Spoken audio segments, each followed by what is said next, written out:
controversy in Alabama. There might be a quarterback controversy with Ohio State, and certainly the Clemson Tigers. They're right there. They're looking to win another national championship. So thoughts? Well, I think nobody's as close as the team you brought up first, the Kansas Jayhawks. I mean, Christ, they've won 3 games in the last 10 years.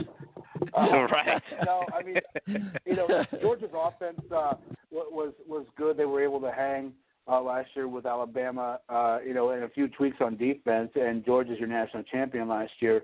I like what Kirby Smart's done with this football team. Georgia fans are going to be crazier than ever this year because they got that taste last year. Yeah, they were disappointed at the national championship game, but, man, they got that taste. And I think they're going to become unbearable, just like Ohio State fans. But Georgia should be a fun team. They've got a fast, fun defense, and, they showed offensively they can hang with a team like Alabama. So I think that the Georgia will be a very fun team to watch this year. And, they're third as far as odds go at 15-2. So I think the odds makers in Las Vegas like them a lot as well. Go ahead, Rick. Thoughts on Georgia? Yeah, I agree with Mo. It's a tweak here and there in defense, and Georgia's your national champion. And I think this year's the same way. Those type of odds is basically just get a ball bounced their way one extra time this year, and they're probably your national champion this year. I think if it's Georgia and Alabama again this year, I think Georgia wins. Fromm is their quarterback. They have no controversy there, and we see teams like even as elite as Alabama is, all the talent they have on the field that can make up for, a loss at another position. When a quarterback controversy happens like they have, it affects the offense. It affects the team, and I think that's why Georgia is going to probably overtake Alabama this year. Well, absolutely. Real quickly, guys, Rick, you and I talked about this last night off mic. We just kind of want to just say hello to all of our listeners. Certainly, the large portion of our listeners come from right here in the United States. But as we were reviewing data from the show last night, Rick and I were, we have people that are listening in Romania, Taiwan, Canada, and the UK. Did I miss anybody there, Rick? Nope, you got them all. So, hey, we want to increase our listenership. I think it was because of our huge coverage of the World Cup that brought that in. But no, really, in all seriousness, we're glad to have everybody. And it's always cool when we see data that we're getting listeners registering data from other countries. So we appreciate you listening no matter where you are on Saturday morning and taking time to join us, and certainly download the podcast as well. Selfless plug there, guys. So doing a good job of increasing our listenership, so we're going to keep up the good work. Go ahead, Rick. What I would want to know and what I would love to hear is if somebody downloads us in a different country and it automatically translates our voice into like their language, that would be incredible. We need to figure that out. We'll work on that. In most countries, a lot of people speak English. It's not that way here in the United States. But, of course, now that we're talking about Jimmy G and the porn star, man, the ratings are going to be off the chart. Off the chart, guys. My goodness. All we got to do now is bring up marijuana, and then we'll be there. All right, guys. Rick, you're up. Michigan, obviously a big powerhouse within the Big Ten. The 2017 season was a terrible disappointment for Jim Harbaugh. I think he's got to turn it around. I think a lot of people still like Jim Harbaugh, but still, at the same time, Michigan is one of those teams you got to have in a conversation of winning the 2019 playoffs. Go ahead. Yeah, not a chance this year. Jim Harbaugh is the best fifth-place coach in the Big Ten in the world. So, week one, they're going to get destroyed. They're not going to go to Notre Dame and win. Believe it or not, Notre Dame is going to be really good this year, even losing some players and some coaches. They return a lot of starters, and Michigan is just not quite there. I don't know what it is with Jim Harbaugh, and he's a great coach. He brings great athletes in, but it just doesn't translate to wins on the field, and I don't know what the issue is with their Michigan fans. They're getting tired of Harbaugh now. When they get destroyed by Notre Dame here in about 5 weeks, they're going to start hearing some hot seat rumors of Jim Harbaugh. But I think Michigan's probably going to finish 4th or 5th in the Big Ten again because they're not going to beat Ohio State or Penn State or probably Wisconsin, and I don't know what their schedule looks like, but Scott Frost in Nebraska. Nebraska's going to be a Big Ten monster now that they're in that Western Division, and they don't have to contend with Ohio State or Michigan or Penn State. So I'm looking for as long as Harbaugh is at Michigan, Michigan's probably fourth or fifth best team every year because that's just the way they've been. I don't know what it is with Harbaugh's coaching style. I mean, he takes everybody to Rome and Germany and Italy and year after year, all these cool trips, but doesn't translate to wins on the field, so expect more of the same this year. Mo, for the sports show, Jim Harbaugh and Michigan Wolverines, certainly in the conversation. What are your thoughts? Well, I think that Jim Harbaugh knows, like I know, that Jimmy Garoppolo, his new girlfriend, has been in quite the film. She's been in Broadbusters 4, Cougars Gone Wild 2, Couples Bang the Babysitter 8. Couples Bang the Babysitter 8. Yes, that's a cinematic masterpiece. I want a question on Couples Bang the Babysitter 8. So successful series 1 through 7, and then she just flies in the number 8 position. So I'm just wondering, how successful the first 7 were to land this porn star in Couples Bang the Babysitter 8. That's hilarious.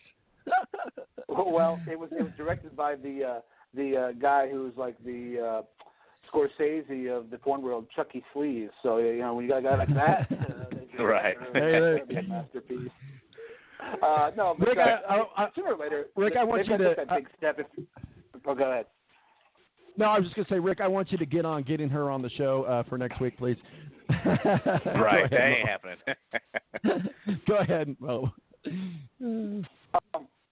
With Jim Harbaugh, sooner or later, Michigan's got to take that next step, and he's got to beat Ohio State, and I think this is the year he's got to do it.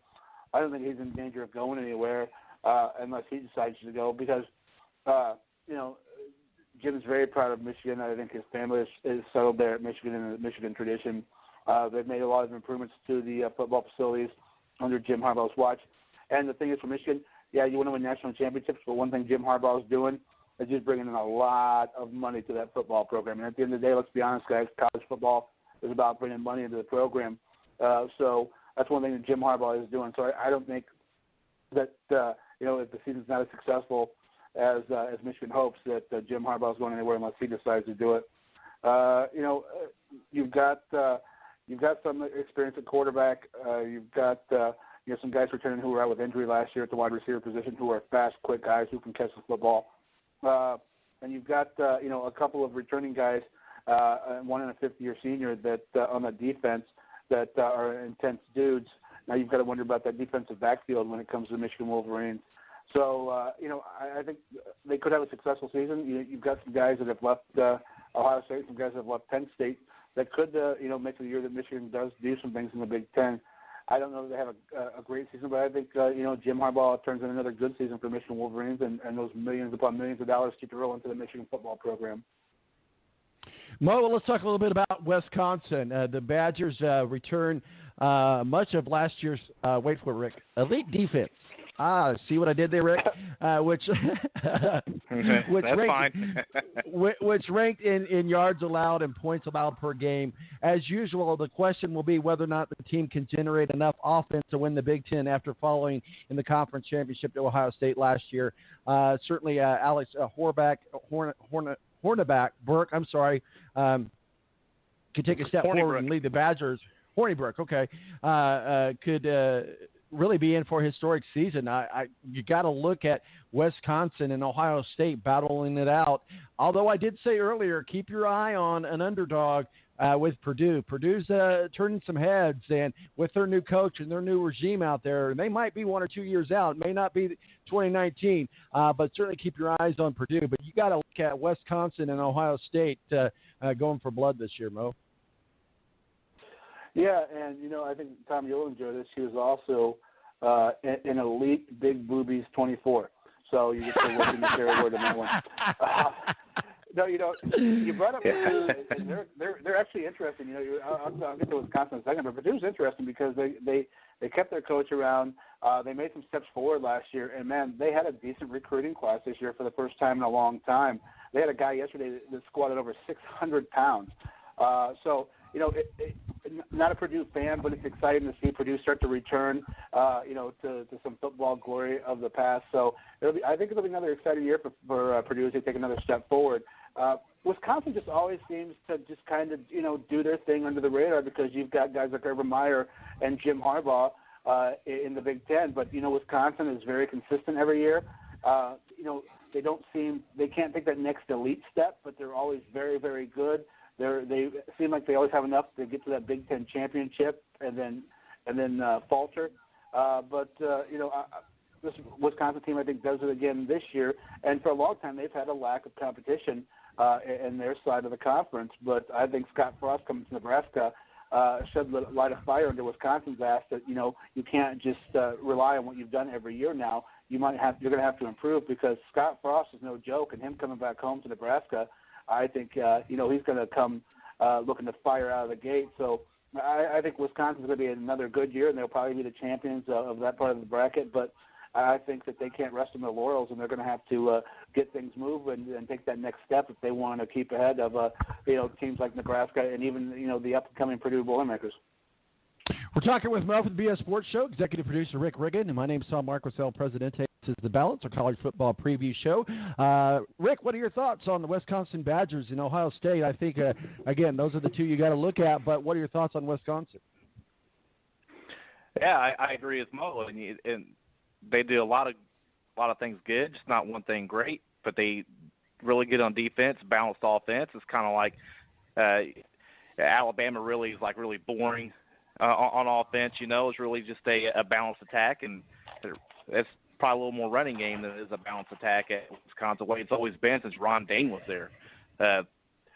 But when you play that type of football against these spread teams like Ohio State, and now what Scott Frost is going to do, national championship winning Scott Frost from Central Florida is going to do with Nebraska, Wisconsin's going to make some changes, and because that balanced attack and balanced defense and everything they do is just they're not going to be able to go toe-to-toe with teams like that when Scott Frost and Nebraska is going to put up 45 points a game. Wisconsin is not built that way. So that's their only problem. I do think they get during the talk with that Big Ten championship this year. It's just I'm interested in seeing what Penn State's going to do losing Saquon Barkley, but they still got McSorley at quarterback who is really good. So Penn State's also going to be in this conversation too. Rick, let's talk a little bit about the Huskies in Washington. Obviously, Washington is coming off of a somewhat disappointing season in 2017. They did make it all the way to the Fiesta Bowl, but they did fail to make the college football playoffs for the second straight year. Coach Peterson has certainly raised the expectations. Jake Browning returns for his final year as the team's starting QB, but we'll need more supporting cast, if you will, if they're going to go into the 2019 playoffs. Thoughts on Washington, Rick? Well, I watch it every year. To me, does the exact same thing. Is they light up the scoreboard, and you really want to think they're a great team, an elite team, and then they run into a team like Stanford that slows them down. And when they get slowed down and taken out of the things they're comfortable doing, they fall apart. And I think that's going to happen again this year against Stanford because Stanford still got Bryce Love at running back, and he's going to be, if he's not already, he should be the Heisman favorite this year. They're going to run into Stanford again this year and probably lose to Stanford just for that reason because Stanford's going to take them out of their comfort zone and slow the game way down and play the game at Stanford's level. Mo, what are your thoughts on the Huskies of Washington? As Rick said, they just seem to do what they do every year and just can't seem to get over that hump. Well, I think one place they needed to improve is on defense. They've got a couple of really good returning linebackers, and one thing they did add this offseason is a 5-star linebacker recruit in Ali Teo. And I think when you put him in there with those two upperclassmen, that are at Washington, you're getting to learn from a couple of upperclassmen. Also, he's a guy who is highly touted and is a quick guy, but, he can also, not only can he rush the quarterback and stop the run, he's a guy who can also, pass defense. So I think when you look at that trio of linebackers, one place they needed to improve was on defense, and I think that the Washington Huskies have done that this year. Mo, let's get your thoughts on the Oklahoma Sooners, and I think a lot of people are going to be watching the Sooners this year. I think they're in Norman, Oklahoma, I believe, but